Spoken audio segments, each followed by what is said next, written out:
Hello my beautiful bookish friends, and welcome back to my channel. So if you missed my little mini update the other day, it would basically explain the sunglasses. I recently got eye surgery, and I said I was going to be taking a break from making videos and stuff because the doctor basically said I would be out of commission for 2 weeks. But I actually have been like up and around and doing things and feeling pretty good. I am kind of tired because I did go out and about today.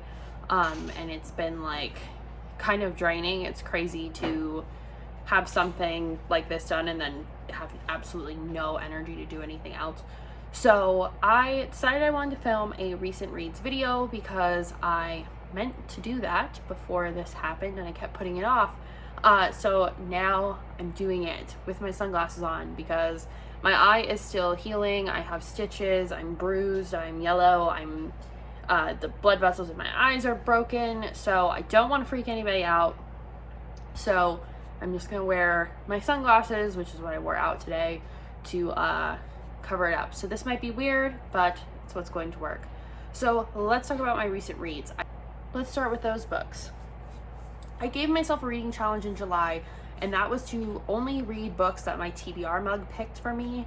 So I am going to go through those because I did read, I think, 4 of them, and I DNF'd 1. So we're going to talk about the ones I finished first. So the first book I read and finished in July was the Scotch Royals, which was the 3rd book in the Scotch trilogy. It is a romance set in Scotland with kind of like gang elements and mafia mentality and stuff like that. And like a captive sort of relationship for a lot of it.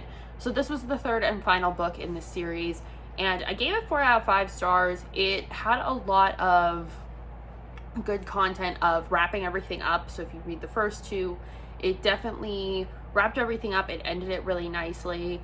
I don't remember how long it was. It seemed like it was much shorter than the other ones. Basically, the reason it didn't get 5 stars from me is because there was a revenge aspect that was really underwhelming. Like, it got thrown in kind of at the very end and was very like quick, over and done with, hands washed of the situation, even though it was a big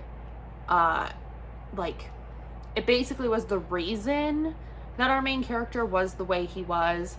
And then you still had elements of, is it love or Stockholm syndrome, which is like my least favorite trope ever, because it's just unrealistic and toxic and bad. I'm not big on the captor-captive relationship anyway, so I don't know that this would ever be a 5-star for me. But I did like the Scottish kind of setting and the like mafia stuff, so it was interesting to say the least, but some of the elements just like didn't come together at the end, and then some of them really did. So I gave it 4 out of 5 stars. So the next book I read is actually a physical read, and that is The Right Swipe. This book has been talked about all over BookTube since it came out, and I finally read it. And honestly, for me, I did not understand the hype. I did like the element of the main female character being a like tech-savvy app developer who made this dating app like geared toward women and empowering them. And then I guess the other person, like the main love interest, I thought was a different person in the story. So when I was reading this, I was really confused for the first like 50 pages because they introduced this other person when they're all kind of at a conference, and I'm like, wait, I thought that was the love interest. So it kind of threw me off a little bit, but I do remember I really liked the elements talking about like workplace harassment, how women's careers will be destroyed before men's when certain allegations are brought against them. So I did like that it touched on modern day problems, but the love story didn't give me any sort of tension. I felt like there was like nothing to lose, or if there was, it wasn't as a big deal. The story didn't resonate with me like certain other contemporary romances have lately. So I ended up giving this one, I have to look because I read this so long ago, 4 out of 5 stars. Yeah, the romance elements in here just did not make me swoon. They did not make me want them to be together. Like, I honestly, by the end of this, did not really care if they ended up together or not. And apparently, I guess this is going to be a series, so I don't know that I'll get the second book just because this didn't do a whole lot for me. Maybe I'll reread it when I'm in a different mood and see if I like it, but this just was not my favorite book of the month. Still very good, but not my favorite book of July. The next book was not pulled from the jar. I just was kind of getting slumpy after reading The Right Swipe, and I ended up reading Heavy Vinyl, which is a graphic novel about these vigilante, like, girls who work at a record store, and I think it's like the 90s when this all happens. Like, it's set in the 1990s. I really enjoyed this. It was a super short, sweet, kind of establishing the storyline sort of book. This has so much representation. There's people of color, there's LGBTQIA in there. Like, you could probably find something for everyone in this book. Like, someone can find someone that they see themselves in. I just thought it was really cute. It talks about, like, social anxiety, and there's a really cute relationship that ends up blooming in here. Ultimately, it was just a really quick read.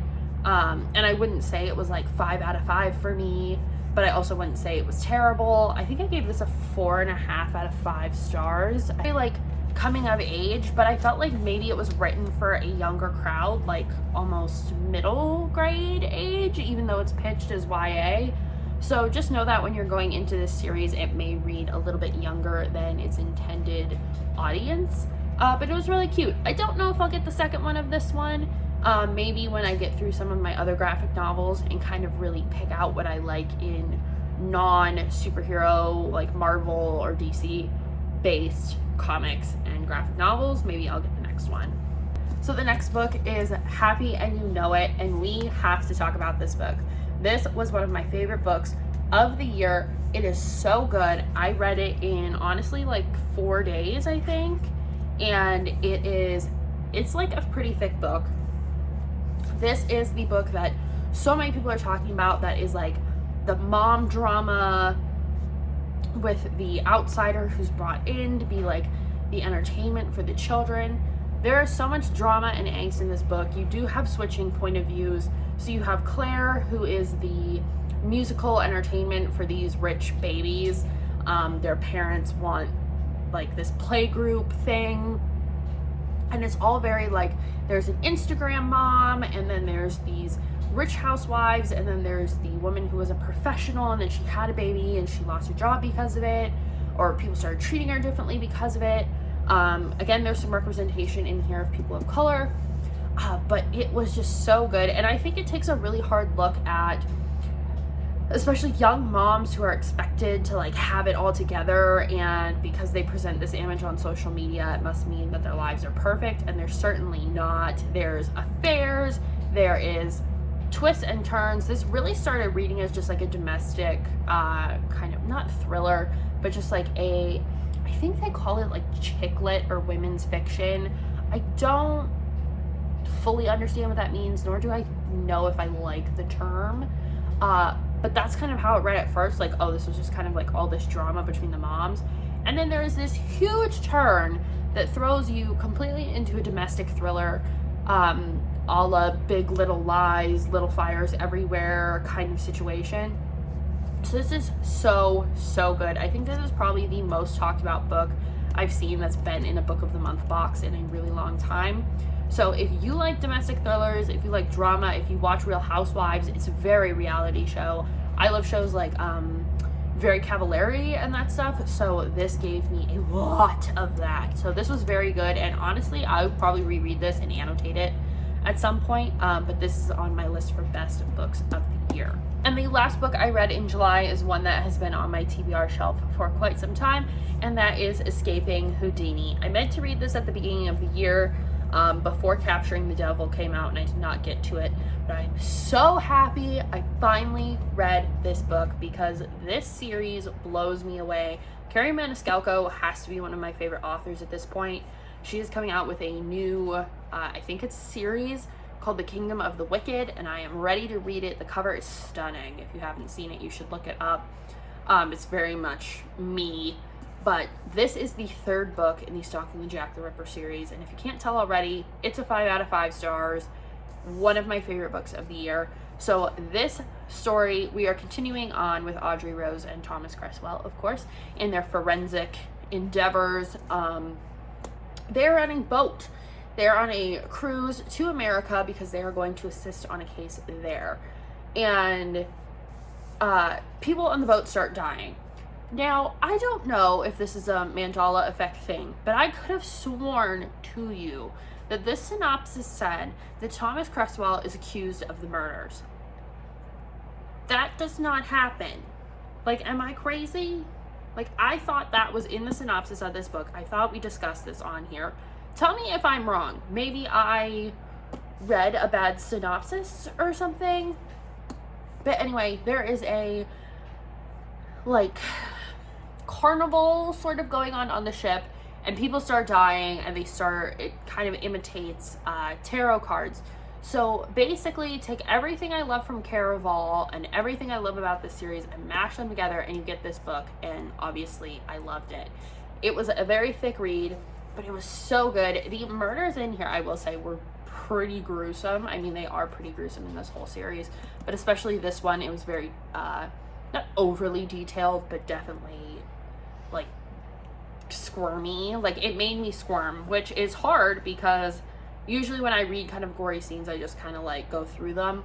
This one definitely made me squirm, and there is bonus content in here, which I highly recommend you read in this edition anyway. And if you get one with this edition, do not skip past it. It is very much worth your time. But I love how Audrey Rose is developing as a character in this series. I can see where she's going to end up in the last book. And with everything that happens in here, I think you just see her becoming less of who society has groomed her to be as like a noble, affluent girl in this time, in like this Victorian era, and more so of like a trailblazing forensic scientist who is going to get stuff done. The end of this book has me so excited for Capturing the Devil. It's actually on sale right now, and I really want to get it, but I can't read for a while because of my eye, so I'm not buying books right now until at least I'm fully healed, and even after that, I have so much to get through over here, so I am waiting. I am on a book buying ban at least through October, so I am very excited to, Sean heard me say I'm on a book buying ban, and he gave me a look that he does not believe me, which is fair, but rude.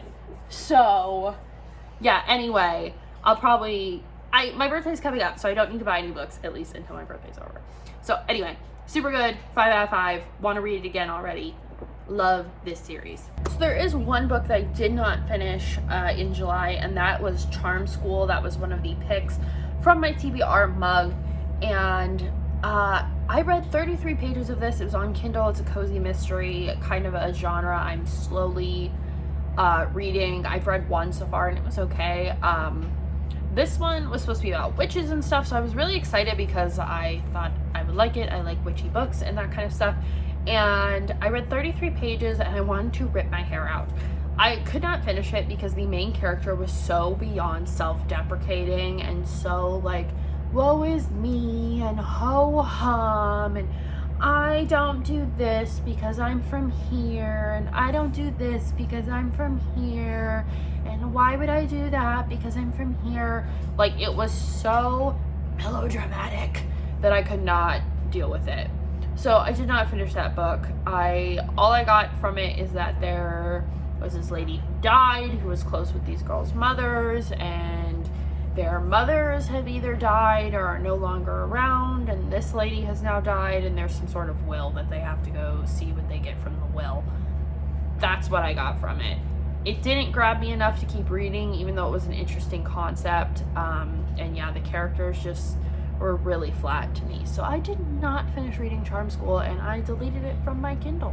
All of the books for July. Now let's talk about the books for August. This was my Reading the Rainbow Challenge, where I picked 7 random books that fit every color of the rainbow and decided to read them in not rainbow order. I meant to read them in rainbow order, but I didn't. So let's talk. This is also when I started doing reading vlogs. So if you want to see my thoughts as I'm reading along, you can check those out. I'll leave them linked, you know, around the video and stuff. But starting off, number 1 was the Red Book, and that was Requiem by Lauren Oliver. This is the 3rd book in the Delirium series. If you have been here since I read Delirium last summer, you will know I have a complicated relationship with this book. And ultimately, this one I gave like 3.5 stars. Honestly, it's like a hard 3 stars. Let's just get rid of the half, okay? This book picked up where the last one left off, and I really liked that we were jumping right back in. It did feel a little discombobulated at first, but after about 20 pages, you kind of centered yourself with where you're at in the world. We have the love triangle that's presented to us in book 2, and I really liked the first like 100 pages. It was super good and angsty and kind of everything I wanted from book 2. And I talk about this in my one reading vlog, so I'm not going to talk about it too much here. But by page like 300, I was like, what's going to happen? Like, nothing's happening. Like, it was like these rising actions to plateau, and then we would go down and then we'd go up, but then nothing ever happened. Like, I felt like there was no freaking resolution with this book at all. Like, none of the conflicts were resolved. The ending infuriated me because it was the most unsatisfying ending I have ever read in a novel. And not even like like there's gonna be another book thing, because there is a set of I don't know if they're novellas or like an anthology of short stories that go along with the characters from this book. But I don't even want to read it because this was so unsatisfying. Like, I don't want to know more. Like, I'm done with this series. It is leaving my shelves. I am doing an unhaul of this series, and I am done with the Delirium series. I read my yellow book, which, yes, is completely out of rainbow order. The next one should have been orange, but I didn't feel like reading my orange book that I had picked. So I decided to read The Female of the Species. 5 out of 5. Holy Lord, this book threw me for a loop.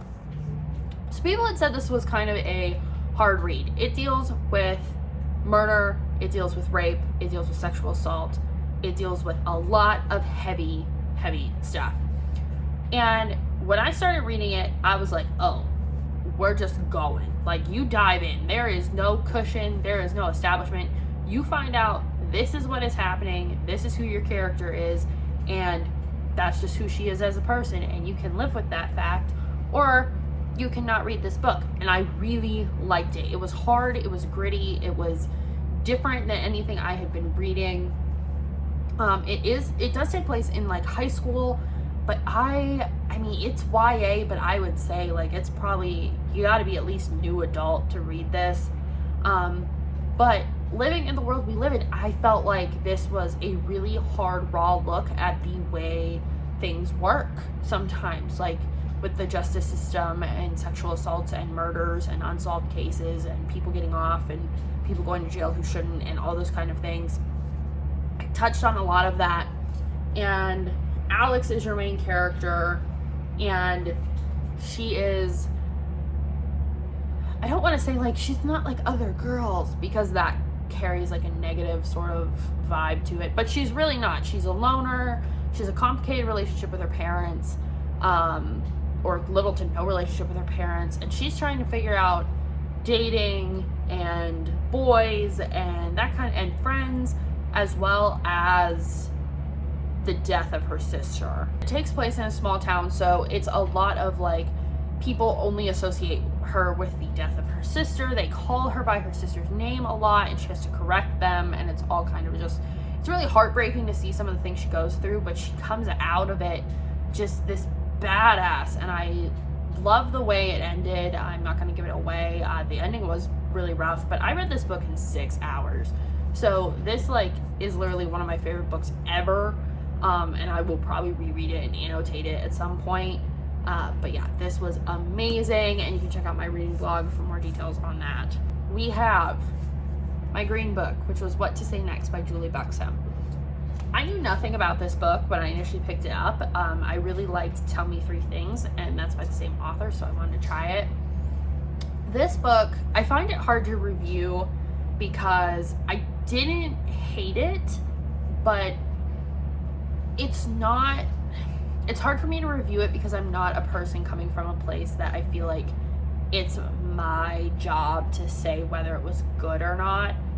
So this book has a character who is on the autism spectrum, and there's a girl, and they establish a relationship. There's kind of some romance in there, but the romance and their friendship, like, at certain points really rubbed me the wrong way. Like, it kind of seemed like our main female character, whose name I cannot remember, Kit,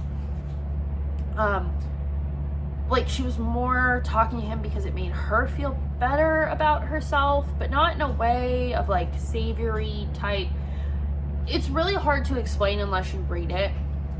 So I'm going to leave the ultimate review up to those who are on the autism spectrum and read this and see how they feel about the relationship. If it's an accurate representation, I feel like some of the behaviors of David, who has autism in the book, were on par with what I know and what I know friends of mine have experienced during, like, sensory overload and just, like, bullying in high school and stuff like that. Like, I feel that was definitely on par, but the rest of it, I don't know. It was a very short read, and I feel like it could have been longer, and I needed, like, more little meaty bits during certain scenes that kind of just got glazed over. Like, it's not even 300 pages, so it's quite short.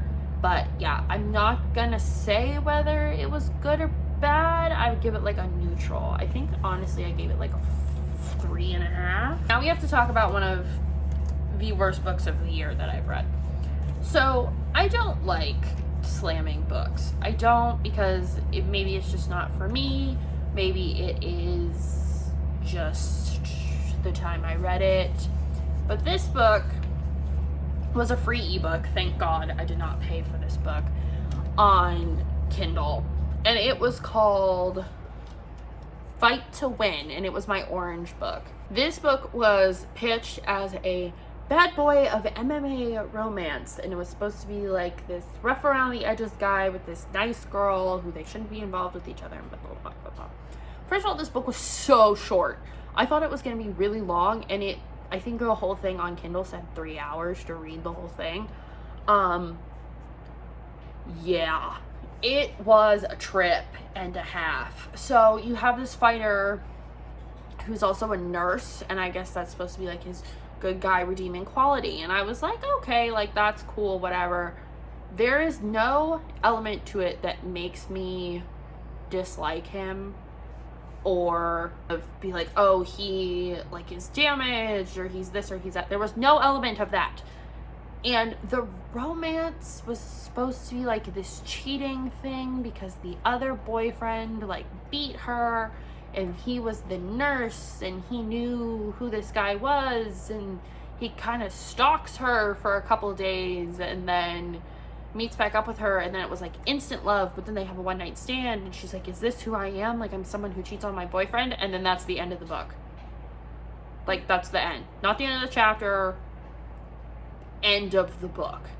And it's a series, so I thought, oh, I have to get the next book to see what happens, but I'm not going to because I'm not that invested.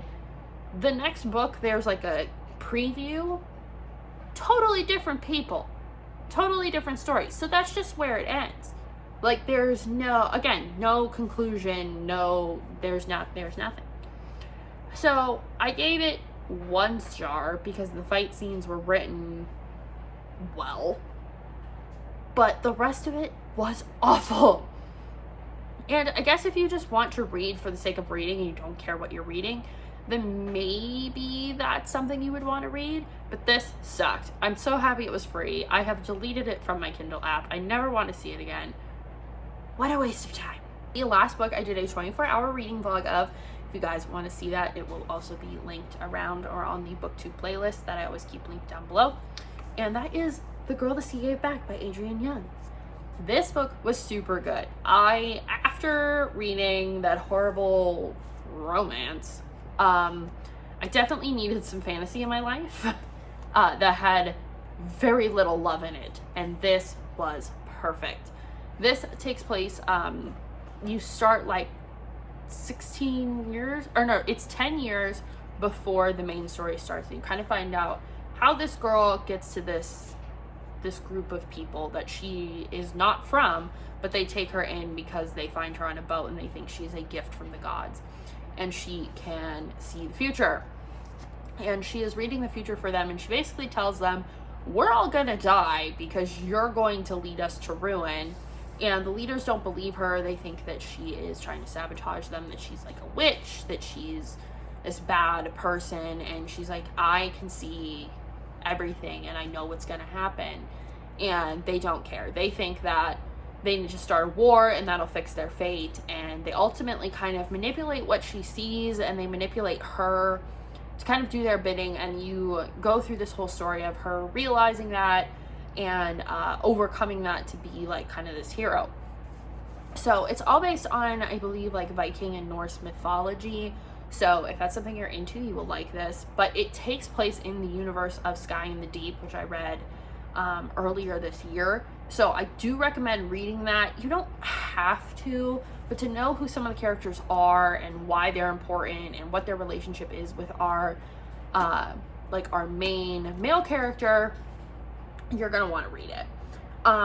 And it's really cool to see that main male character be older, and now he's in a new position. He's not a little kid anymore. He's, you know, becoming an adult.